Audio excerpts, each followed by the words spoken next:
Agen Woo Jin-chul akhirnya resmi diperkenalkan sebagai ketua asosiasi hunter Korea yang baru. Jin-ah yang sedang bermalas-malasan di sofa terlihat tidak percaya jika orang seperti agen Jin-chul yang terpilih untuk menggantikan posisi Pak Go. Jin-ah kemudian menempel ibunya yang sedang mencuci piring untuk merayunya agar mau pindah apartemen. Namun alih-alih setuju dengan ide bagusnya itu, Jin-ah malah disuruh untuk mengangkat jemuran daripada ngelantur ngalor ngidul. Saat akan mengangkat jemuran itulah Jin-ah melihat sesuatu di langit yang membuatnya langsung berteriak dan masuk memanggil ibunya. Di waktu yang sama, segerombolan wartawan terlihat berkerumun di depan kantor Serikat Ahjin. Ternyata magnet yang menarik mereka semua ke sana adalah Thomas Andre. Selain Thomas, ada juga Lennart Nierman, sang hunter terkuat dari Jerman. Jinho dan beberapa stafnya tentu saja langsung keluar keringat dingin, apalagi setelah 2 jam menunggu, Jinwo masih belum bisa juga dihubungi. Oleh karena ada Thomas Andre juga, Lennart Nierman terlihat minder. Apakah dia akan punya kesempatan untuk bertemu dengan Jinwo atau tidak? Tidak lama berselang, Jinwo akhirnya datang. Semua stafnya tentu saja bersorak girang. Melihat Thomas mangkrak di sofa kantornya, Jinwo terlihat tidak begitu heran karena dia sudah merasakan auranya jauh sebelum masuk ke dalam ruangan. Ternyata benar dugaan Thomas, Jinwo memang baru keluar dari dalam dungeon. Tapi berbeda dengan alasan yang Jinwo katakan kepada Jinho, tujuannya keluar masuk dungeon sebenarnya hanya ingin kejar target karena Igris dan Beru tinggal sedikit lagi akan naik level.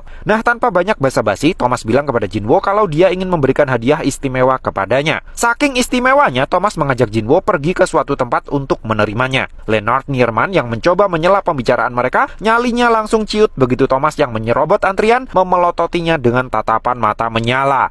Di sebuah restoran mewah, Thomas dengan bangga mempersembahkan sepasang dagger istimewa yang begitu melihatnya, Jinwo langsung tahu kalau itu terbuat dari bagian tubuhnya Kemis. Sempat terkejut karena setahu Jinwo, tubuh Kemis disimpan di basement Biro Hunter Federal. Thomas lalu menjelaskan kalau meski tubuh Kemis diambil alih oleh pemerintah Amerika, tetapi sepasang taring terbesar dan tertajamnya Kemis yang menancap di tubuhnya boleh dia bawa pulang sebagai oleh-oleh. Oleh karena materialnya tidak cukup untuk membuat sebuah pedang panjang, Thomas memutuskan untuk membuatnya menjadi sepasang dagger yang dia yakin suatu saat nanti pasti akan sangat berguna. Jinwo yang pertama kali memegangnya langsung terpesona dengan aura sihirnya serta kekuatan serangannya yang gak ngotak. Bagaimana tidak? Dibandingkan dengan dagger dari Raja Iblis Baran yang Jinwo pikir sudah sangat istimewa, kekuatan serangan dari dagger pemberiannya Thomas itu hampir 8 kali lipat lebih kuat. Thomas bahkan langsung ngeri sendiri saat melihat Jinwo memainkan dagger tersebut selayaknya lato-lato. Karena satu tebasannya konon bisa memotong tubuh Thomas meski dia sudah mengaktifkan skill reinforcement. Setelah melihat sendiri chemistry dagger tersebut dengan tangannya Jinwo, Laura tidak lagi bisa mengelak kalau keputusan Thomas memberikan dagger tersebut kepada Jinwo memang sudah sangat tepat.